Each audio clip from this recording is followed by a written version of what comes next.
Você já parou para pensar até onde vai a criatividade humana quando o assunto é prazer? Pois um artigo recente do jornal britânico The Sun revelou casos tão absurdos que beiram o surrealismo médico. Não são apenas aqueles objetos incomuns em que a gente imagina, como os famosos pepinos ou abobrinhas, que, francamente, já viraram até clichê.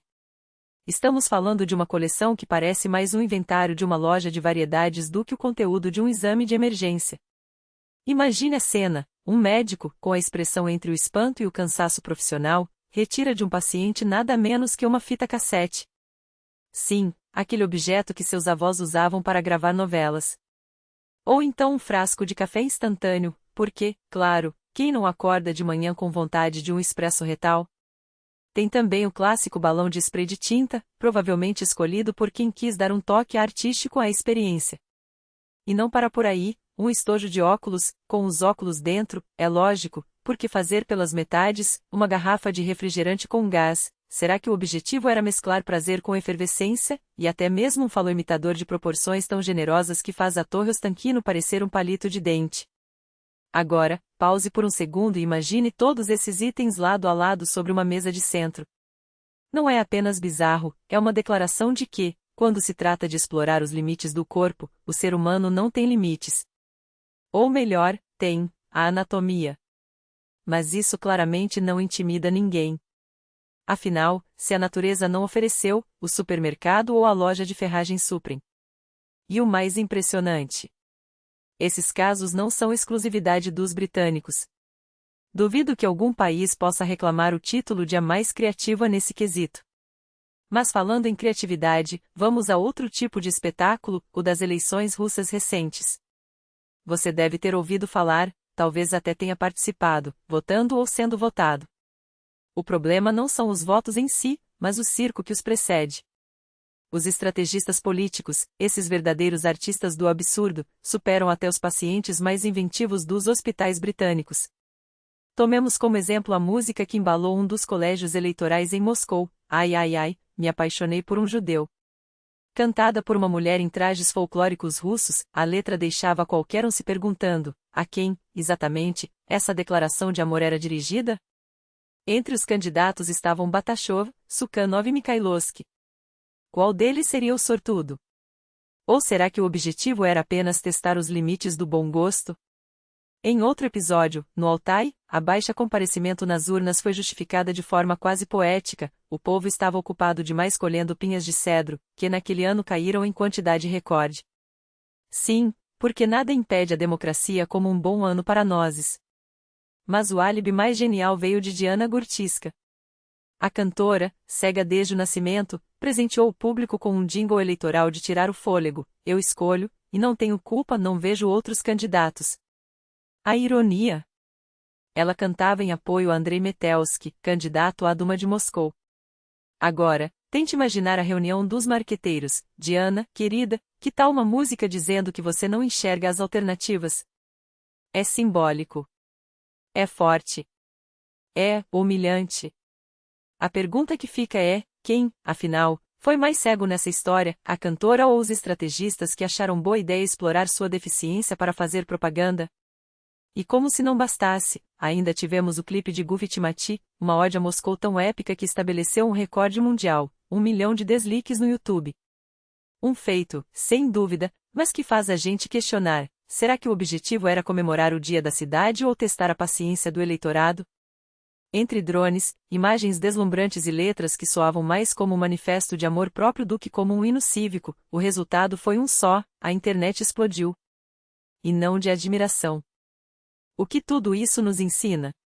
Que tanto na política quanto na busca pelo prazer, o ser humano é capaz de inovações que desafiam a lógica, o bom senso e, às vezes, até a física. A diferença é que, no primeiro caso, as consequências podem ser bem menos digestivas. Eis que a vida, em sua ironia mais refinada, nos presenteia com histórias que oscilam entre o absurdo cômico e o trágico patético, como se o universo quisesse testar até onde vai nossa capacidade de espanto. Tome, por exemplo, o caso do assaltante poético Baki Karabaev, cujo currículo criminoso foi interrompido não pela lei, mas pela lei da física aplicada a um objeto doméstico, uma cadeira. Armado com um eletrochoque, ferramenta de intimidação preferida de quem quer parecer perigoso sem se dar ao trabalho de sê-lo, o Sr. Karabaev tentou invadir a residência de uma certa Milena Alexandra. O plano, no entanto, esbarrou em dois detalhes: a resistência da vítima, que transformou a cadeira em instrumento de justiça instantânea, e a fragilidade do próprio criminoso, cujo corpo parece ter sido projetado para fugir, não para lutar. O resultado: um bandido em retirada acelerada, deixando para trás não só a dignidade, mas também a ilusão de que ele era, de fato, uma ameaça. Mais tarde, a polícia localizou em um chalé improvisado termos generosos para o que, na prática, era um amontoado de lonas e desespero. E o que encontraram no alarme do nosso herói? Além do óbvio, a ausência de um plano B, uma coleção de falos de silicone, porque claro, nada diz em criminoso perigoso como um arsenal de brinquedos adultos e um histórico de desemprego. Moral da história: nem sempre o diabo é tão feio quanto pintam, às vezes, é só um cara com um eletrochoque, uma carreira fracassada e gosto duvidoso para decoração. Mas se você achou que a realidade não poderia ficar mais surreal, a TV russa NTB veio para provar que sim. Com a seriedade de um boletim meteorológico, o canal anunciou: na Bachíria, na cidade de Comertal, foi construído o maior helicóptero do mundo, feito de salsicha. Sim, você leu certo. Não se trata de uma metáfora, nem de uma performance artística, é literal. Um helicóptero de salsicha. E aqui começam as perguntas que ninguém fez, mas todos deveriam. Primeiro, que helicóptero?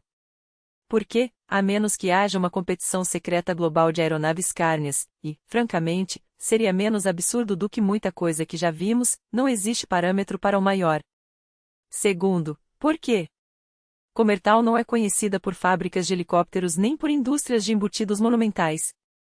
Terceiro, e mais importante, quem aprovou isso? Que mente brilhante olhou para um esqueleto de metal, amarrado a linguiças como enfeites de Natal, e pensou: sim, isto é arte. Isto é progresso. Isto é notícia nacional. E não para por aí. Enquanto o mundo debate crises climáticas e guerras, o Ministério da Indústria e Comércio da Rússia decidiu homenagear o Fórum Econômico Oriental com souvenirs geográficos falsos. A peça de resistência? Um cartão postal do ponte para a Ilha Rusk, em Vladivostok, exceto pelo pequeno detalhe de que a imagem era, na verdade, uma ponte em Bangkok. Sim, a Tailândia, aquele país tropical conhecido por suas praias e não por sua arquitetura siberiana. O erro foi tão grotesco que até usuários do Facebook, plataforma onde a verificação de fatos vai morrer de velhice, identificaram a fraude em segundos. O que isso nos diz?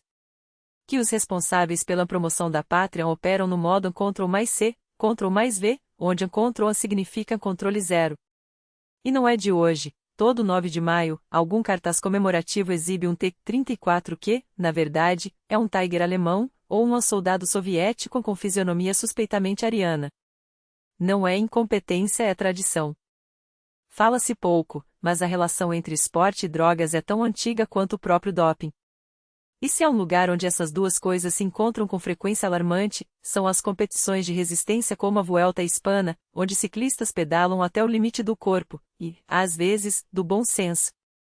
Foi durante uma dessas provas que um drone, incumbido de capturar imagens épicas de atletas suados, acabou flagrando algo muito mais interessante: uma plantação de cannabis no telhado de uma casa. Imagine a cena: anos de cultivo cuidadoso, iluminação UV, adubos premium, tudo para que, no momento mais inoportuno, um drone esportivo revelasse o projeto ao mundo. E a polícia. Moral da história: se você vai cometer um crime, pelo menos esconda-o melhor do que suas plantas. E falando em esporte, há aqueles que, mesmo nas piores condições, insistem em cruzar a linha de chegada, como o maratonista Alexei Novikov, que, durante o permarathon, enfrentou um inimigo mais implacável que a fadiga, o próprio intestino. Aos 42 quilômetros, com o corpo gritando por misericórdia, seu sistema digestivo decidiu que era hora de um protesto biológico. Mas enquanto muitos desistiriam, ou, no mínimo, procurariam um banheiro, Novikov fez o que poucos fariam: continuou correndo. E não estamos falando de um trote vergonhoso, ele terminou a prova, deixando para trás não só os competidores, mas também qualquer resquício de dignidade que ainda lhe restasse. Isso, meus amigos, é determinação. Ou loucura. Ou ambas. Enquanto isso, no mundo do cinema, Sergei Bezrukov, o ator que oscila entre o talentoso e o insuportavelmente pretensioso, decidiu que o problema do cinema russo não é a falta de roteiros bons, nem de direção inspirada, mas sim, o excesso de filmes ocidentais. Sua solução: taxar o estrangeiro para financiar obras-primas nacionais. Porque, claramente, o que falta ao cinema russo não é criatividade, mas dinheiro roubado de outros. E como se não bastasse, Bezrukov ainda reclamou que a TV russa não passa filmes e peças russas suficientes, como se o problema fosse a programação, e não o fato de que, entre novelas intermináveis e talk shows de baixo nível, até ele teria dificuldade para encontrar espaço. Mas a cereja do bolo é sua preocupação com a falta de conteúdo infantil vinda de um homem cuja carreira é tão consistente quanto gelatina em um terremoto. E assim, entre assaltantes amadores, helicópteros de salsicha, plantações descobertas por drones e atores que confundem patriotismo com protecionismo, a vida segue nos lembrando: a realidade não só supera a ficção, como zomba dela. O segredo? Rir antes que ela ria de você. Eis que a realidade russa, sempre generosa em absurdos, nos presenteia com mais um capítulo de sua enciclopédia do grotesco, enquanto um ator de segunda categoria fatura entre 500 mil e 700 mil rublos por dia de gravação, sim, aquele mesmo valor que premiou o vencedor do maratona masculina de Perm, um cara que literalmente se cagou na linha de chegada. Nosso herói do cinema patriótico chora pela excessiva publicidade na TV russa. Mas como, Sergei? Como ousar reclamar de anúncios quando seu salário diário daria para bancar um bloqueio de propagandas na TV de toda a sua dacha por uma década? Ou será que o problema é que, entre um comercial de Quase e outro de Pampers, o telespectador poderia perceber que seu talento é tão escasso quanto a vergonha na cara? E como se o circo não tivesse palhaços suficientes, entra em cena Vladimir Medinsky, ministro da Cultura e autoproclamado guardião do intelecto eslavo, para nos esclarecer com a elegância de um trator em uma loja de porcelana que come que são para analfabetos funcionais. Isso é como chiclete, não é comida, declara o sábio, como se a literatura russa não tivesse produzido mais bobagens por página do que um mangá inteiro. Adultos que leem quadrinhos estão admitindo: eu sou um, complementa, ignorando que o mesmo poderia ser dito sobre adultos que vestem uniformes de general do século XIX em 2024 ou que confundem patriotismo com censura. Mas ministro, permita-me uma correção: comics são sim para quem não sabe ler, especialmente quem não sabe ler o mercado. Porque enquanto você desdenha das historinhas em quadrinhos, a Marvel fatura mais com um único filme do que todo o cinema russo nos últimos 20 anos. E adivinha? Baseado em comics. O Joker não só ganhou a Palma de Ouro em Veneza, sim, aquele festival que você provavelmente acha decadente, como provou que até a tragédia humana vira arte enquanto seus discursos viram piada. E falando em piadas, Vitaly Milonov, o deputado que transformou a Duma em um stand-up involuntário, surge com mais uma de suas iniciativas geniais: caçar os direitos parentais de quem compra uniforme escolar no TSUM. Sim, porque nada grita em defesa da família tradicional como punir pais que podem pagar por um tecido que não parece saco de batata. Milonov, aliás, é um mestre em propor leis que morrem no nascedouro, mas vivem eternamente como memes. Já tentou banir Madonna, Lady Gaga, o Halloween, a teoria da evolução, o MTV, o Game of Thrones, por causa de uma propaganda gay nas auras dos dragões, claro, e até Tim Cook, porque um iPhone na mão de um russo é claramente mais perigoso que um Kalashnikov na mão de um recrutador. O detalhe? Nada disso virou lei. Seu legado é tão efetivo quanto um guardanapo em um incêndio. Mas não se preocupe, Vitaly, enquanto você briga com moinhos de vento, o resto do mundo Ryutsum continua vendendo uniformes a 50 mil rublos. E se você achou que a sanha por dinheiro não poderia ser mais patética, bem-vindo a Tons, onde o motorista atropela um filhote, mata o cachorro, e em vez de chorar, processa o dono por 14 mil rublos porque o adolescente bateu no capô do seu Nissan. 14 mil rublos. Pelo amor de Deus, homem, você acabou de esmagar um ser vivo e sua primeira reação foi: agora, como lucro com isso? Isso não é ganância, é patologia.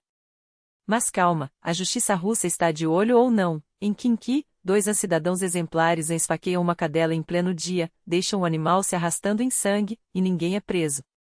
Porque, claro, a vida de um cão vale menos que um arranhão na lataria de um SUV. Enquanto isso, na Espanha, um casal em uma montanha-russa perde o iPhone no ar e o homem o pega no voo como se fosse um pé de futebol americano. A internet aplaude. mas a verdadeira proeza seria se ele tivesse pegado a dignidade da Rússia moderna que, a esta altura, já caiu há muito tempo e ninguém sequer olha para baixo. E para fechar com chave de ouro, a Igreja Ortodoxa entra no ringue. O metropolita Dmitri, de Chita, declara que não votar nas eleições do dia 8 de setembro é um pecado contra Deus. Sim, porque Jesus Cristo, entre multiplicar pães e ressuscitar mortos, claramente deixou um versículo perdido. E quem não votar no candidato do Kremlin, queimarás no inferno como um shashlik mal passado. Mas não se preocupe, padre, se a Bíblia não menciona, o Kremlin menciona por você. Afinal, em um país onde censurar quadrinhos é prioridade nacional, mas processar quem mata animais é opcional, a lógica já faz tempo que deu lugar ao delírio. E assim, entre ministros que confundem cultura com censura, deputados que legislam com base em shitposts, motoristas que monetizam atrocidades e clérigos que transformam urnas em confessionários, a Rússia nos prova mais uma vez, a realidade não só imita a sátira como a supera e ainda cobra por isso. Eis que Cristo, segundo alguns interpretam, teria dito, não sejais criaturas indiferentes, toda a besta de Deus deve ir votar, se não responderá perante ele. Ora, eu revirei as escrituras de cabo a rabo e não encontrei essa passagem, talvez você, caro espectador, tenha mais sorte. Mas se a Igreja Ortodoxa Russa está disposta a inventar mandamentos divinos para justificar sua obsessão por urnas, por que não inventar também licenças para encher copos? Eis que uma empresa ligada às estruturas da Igreja ZYB ou Mesek, quem se importa com o nome quando o negócio é sagrado? Acaba de receber autorização para produzir e vender álcool. Não o vinho litúrgico, não o cagor consagrado, mas sim vinho espumante, licores e outras delícias que fariam até um padre de paróquia trocar a Bíblia por um cardápio. O Interfax informa, a ciência confirma, e eu pergunto, se os altos clérigos vão beber, que ao menos bebam com classe.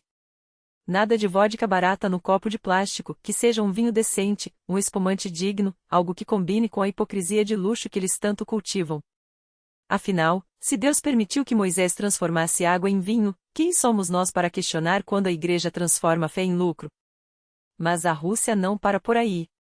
Em Kostroma, por exemplo, a realidade decidiu brincar de autocorreção divina. Um queijo fresco virou, por obra do destino, ou de um designer distraído, queijo T em queijo alarmante.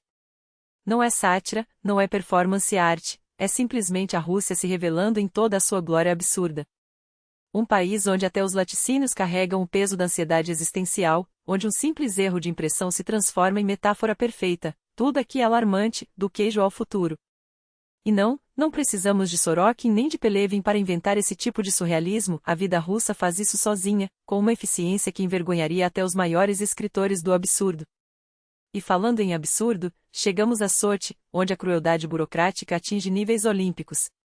Os supliciados da vez, Andrei e Natália Martinov, um casal expulso do pensionato Neptune, aquele mesmo lar temporário em que o Estado lhes deu em 2011 depois de demolir sua casa para construir mais um monumento ao ego de Putin. Andrei, com câncer em estágio avançado, tão fraco que não conseguia se mover, foi carregado para a rua em um colchão por oficiais de justiça que, claramente, confundiram a despejam com a sentença de morte acelerada. Não importava que ele estivesse em quimioterapia, não importava que Natália não tivesse para onde ir, o Estado russo não recua diante de um detalhe tão trivial quanto a dignidade humana. Ah, mas demos uma prorrogação, diriam os burocratas, enquanto arrastavam um homem doente como se fosse um móvel velho. E o pior. Isso não é exceção, é regra. É assim que funciona a máquina estatal, com a mesma indiferença com que se joga fora um saco de lixo. E para fechar com chave de ouro, temos o governador interino de Kurgan, Vadim Shumkov, que em um acesso de honestidade brutal, declarou às crianças no dia do conhecimento, quem tirar 4 e 5 será professor. Os que tiram 3 serão governadores. E ele não está errado. Afinal, em que outro país do mundo trogloditas funcionais ocupam cargos de poder com tanta naturalidade? Onde mediocridade não é um defeito, mas um requisito para liderar regiões, empresas e instituições? A Rússia é um império construído sobre o tripé: corrupção, incompetência e a teimosa recusa em admitir que algo está errado. E se em 2014 Kurgan já nos presenteava com uma pérola, um candidato a deputado municipal delatado por um ex-companheiro de cela que o reconheceu na zona eleitoral, ei, não esconde que é ex-presidiário, seu safado. Hoje a região apenas confirma, a idiotice não tem limites. Então, enquanto a Rússia segue seu curso, entre vinhos eclesiásticos, queijos proféticos, doentes jogados na rua e governadores que se gabam de sua própria ignorância, eu só peço uma coisa: assistem, curtem, compartilhem e apertem aquele sininho como se suas vidas dependessem disso. Porque se a realidade russa já superou a ficção, o mínimo que podemos fazer é garantir que o mundo inteiro veja esse espetáculo. Ah, e aos que reclamaram da falta de ficus nos vídeos anteriores, eis não um, mas dois. Tão exuberantes que até poderiam estrelar uma notícia na Gazeta Sunny sobre o que mais encontraram na bunda de um político. Mas isso, meus amigos, é assunto para outro vídeo. Várias notas musicais.